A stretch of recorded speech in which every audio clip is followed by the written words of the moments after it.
when you're in the business of providing care, it's exceptionally important that you have the right systems, the right structures. Tell us a little bit about the journey that you've been on in the care space, specifically with regards to some of the technology transformations you've done.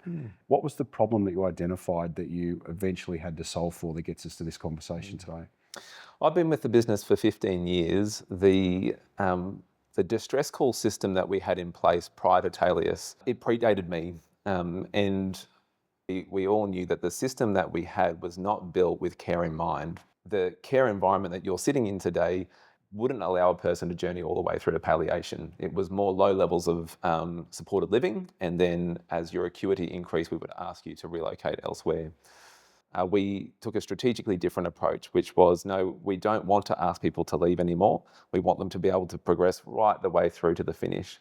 And so we onboarded our first registered nurse, and from there have now got a suite of 15 registered nurses and some 50 care staff. But we never changed the initial distress call system. It was really only there to handle low volumes of calls, but now we've got people in our care with much higher acuity and much more frequent needs. So what we were experiencing was a lot of lag in just the way that technology worked. It was a radio frequency from a wearable that would go to a physical phone in the resident's room.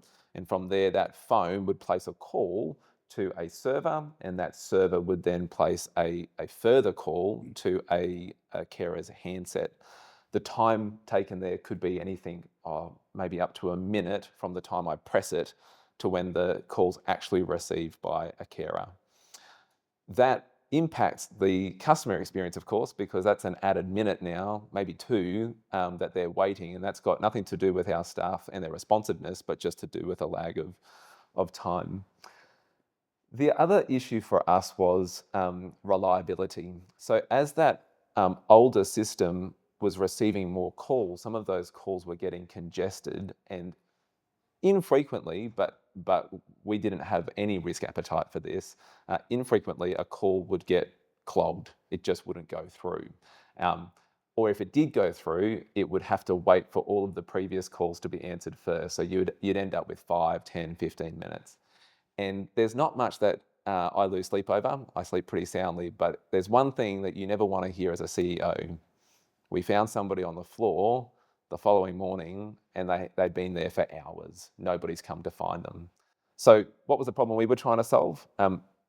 Ultimately, we had an outdated system that was not purpose-built for the level of acuity that we're seeing in our care environment today.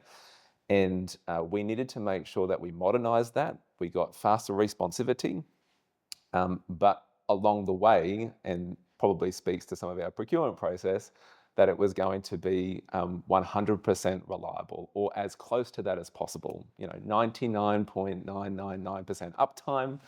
We just simply did not have the appetite to handle that unicorn event where things fail. So that was the problem we were trying to solve.